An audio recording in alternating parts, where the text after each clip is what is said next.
Hey, so Jack, Johnny just finished his assessment, and Johnny, why don't you just run through what we do when we do this, and what Jack can be expecting. So Jack, what we're trying to identify here are the high-touch areas for your employees and of course clients that are coming in here. We're just walking through the offices. We probably identified roughly 125 to 127 high-touch areas.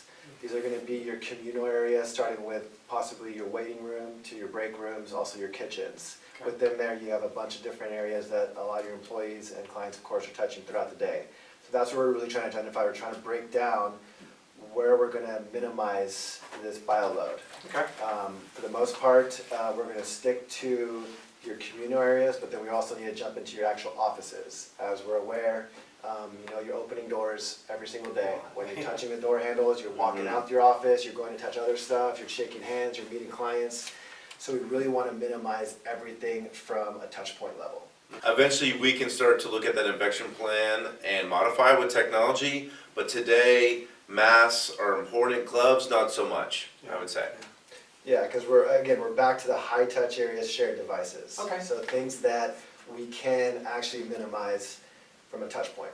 So when you say shared devices, I mean, my mind's kind of just racing. There's so many things we share in this So I office. get 127 Yeah. potential share points here, right? Did I get that number right? Yeah, That I mean, you said? that's where we're at, from a base point, but, we're talking about keys, office keys.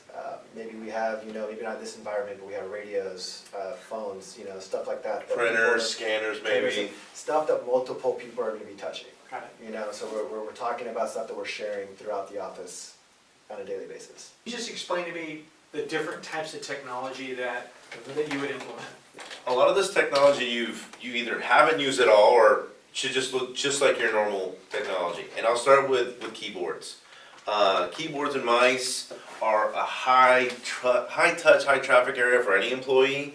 Your average keyboard and mouse has 1,000 times more bacteria than your average toilet seat. And yeah, can you spray down a keyboard today? Your normal one, probably.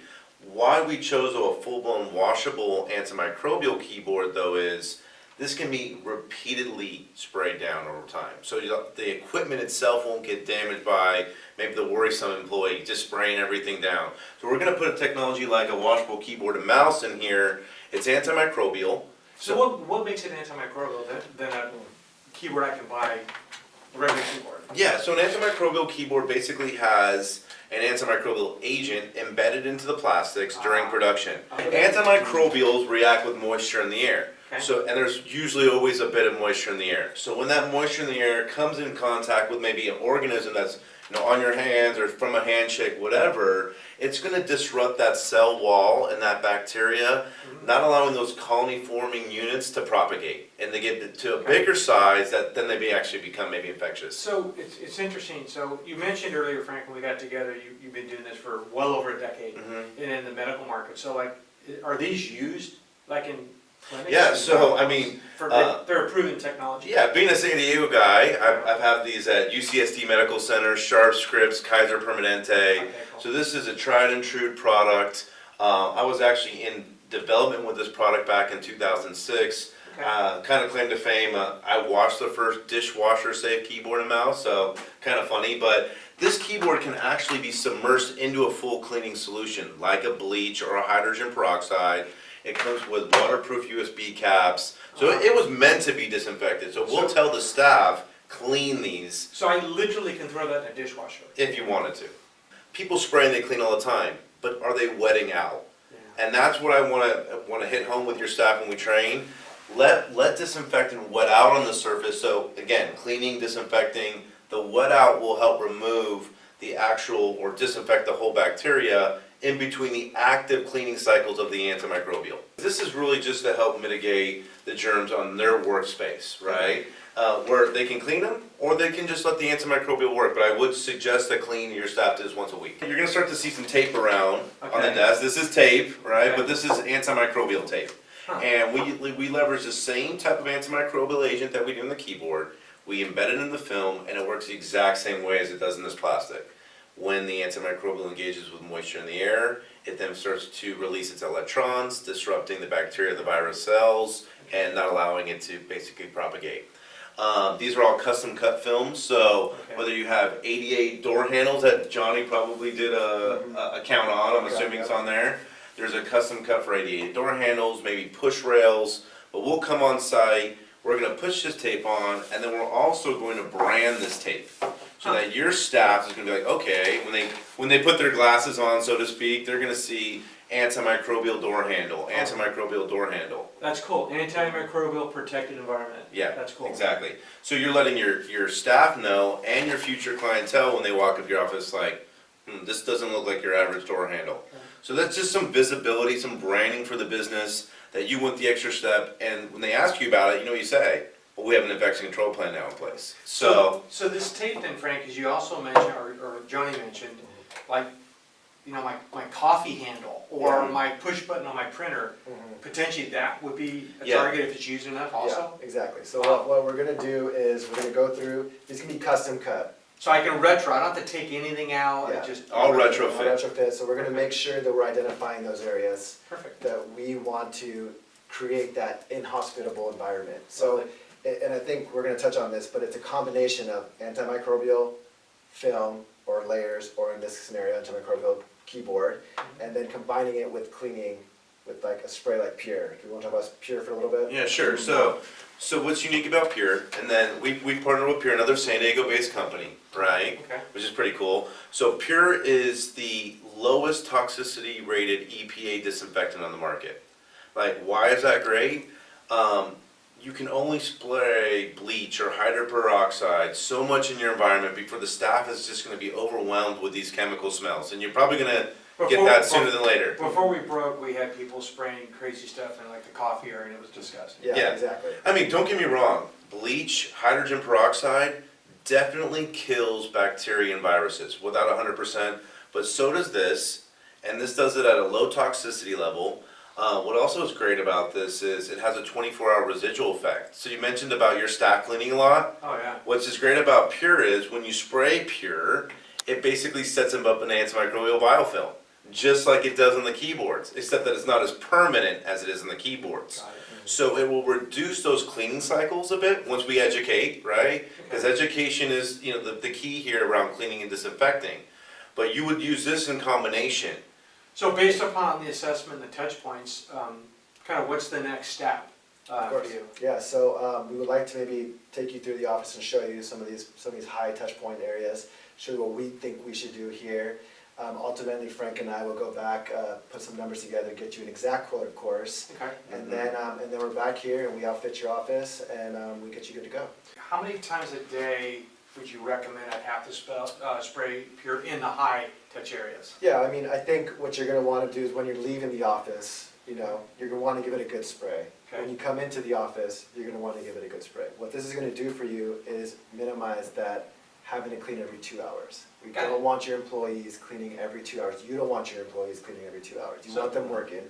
So you wanna use products, products in place that will allow you to clean less. Yeah. You would set a policy saying, when my office manager opens up the office, here are the areas, here's where you need to spray, kind of a clipboard. Exactly. Mhm. Well, I mean, Okay. anywhere Yeah. that we're putting in that antimicrobial film, Okay. we're gonna wanna spray. And she'll know because the labels are there. Exactly. Oh, So that's She'll know, the labels will be there, the infection Okay. control plan will dictate that, we'll review this with your office manager, so you're not dictating control policies, right? This is gonna be the residual protection you're looking for to help minimize the staff's overcompensating by cleaning too much, right? now we need to talk about shared devices Yeah. and how we're gonna take care of those, keys, cell phones, Mhm. wallets, sunglasses. These are still things that people are touching and they're also sharing throughout the office. Yeah, so what you have here, you brought UVC in our initial meeting. Yeah. So this is a UVC LED cabinet. What's great about this cabinet, it's great for your personal device protection, as you can kind of see in Oh, there. wow. There's 40 UVC LEDs on the Is inside. that what these are right here? Those are, exactly, there's reflective material in here.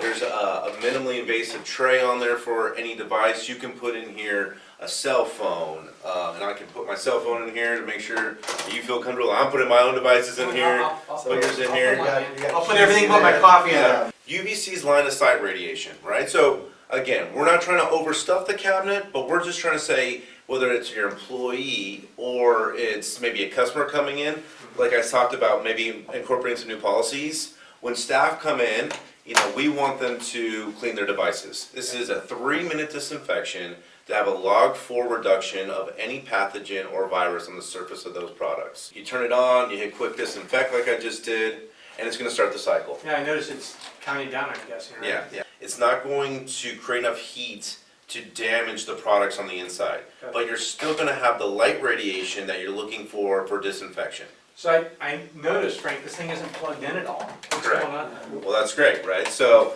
it's great for the mobile worker as well as the office environment, but on a full charge, you're gonna get 60 disinfection cycles. Maybe you just set this up in the lobby area, right? You have a little sign that says, Corrao Group would like you to disinfect your personal devices before coming in, using a non-invasive, low-energy UVC LED cabinet. We're gonna tailor this plan to what fits your office, Okay. to what fits your clients, to what fits your employees, and ultimately what you're comfortable with. How would you do assessments for my other offices? Because I do have offices in Washington, Toronto, Atlanta. Ideally, we do like a scoping discovery call with your office manager on site. Okay, We have online cloud-based templates okay. that they can fill out pre-call or after call with some direction, identifying what we think, like Johnny did today, the high-touch areas. Okay. We'll get some counts. We have some training videos that we can send, some small kits, help them implement what you just did. Okay. So what are next steps? And we'll call you back, set up a time that we're actually gonna be doing an installation. And we're gonna go through the process of installing our antimicrobial film, figure out where we wanna place these boxes at a place that's gonna work for everyone and they're actually gonna be used. And ultimately install, of course, the keyboards where we need to. For what you've seen, Johnny, if you could give me a range, is this a day, is this a week? How long does it take to get this office ready? You know, for we're gonna offices? do this in a couple different installations. So we're here with the initial assessment, we're meeting with the owner, we're going through the high-touch areas, we're taking down numbers, we're getting our numbers that we need. We're gonna come to you with a proposal of what we think needs to happen to do the next phase, which is gonna be actually installing the product into the handles, you just discussed keyboards. The next one is gonna be what we consider an inspection, because we wanna make sure that it's not only being used properly, but that we can continue this relationship so that you are having an entire infection control plan, not just a one-time solution, because that's very important. Got Is that we're continuously looking at this stuff, we're continuously fixing it and making sure that your high-touch areas are being well Maintained. There you Yeah. go. Okay. So like if, right now I'm getting ready to reopen the office. Yeah. How long will it take? I mean, is this a week process? No. Once you sign off on the quotes, right? It's kind of up to you to say, hey Frank, the office isn't being used. It's going to start being used. Give us a schedule. Our team or installers can come on site. An office this size, 4 maybe hours, 4 half an hours. So a couple days. Yeah. Not even. I mean, we could probably get everything done in the office with a full day's worth of labor. Okay, And then, like Johnny said, 2 weeks, we'll set up an appointment with your office manager. Let's great. get it on the schedule. And we want to inspect it. No one's peeling things off. We want to obviously provide you with enough of material to get kicked off for the first 6 months. And, we'll keep some inventory on that for you as well. Looks forward, sounds great. I'll look forward to you guys contacting me and Yeah. hopefully we can work together. Hey, really appreciate the opportunity as well. Sounds good. Thanks. All right, Thanks, guys. Yeah. Appreciate it.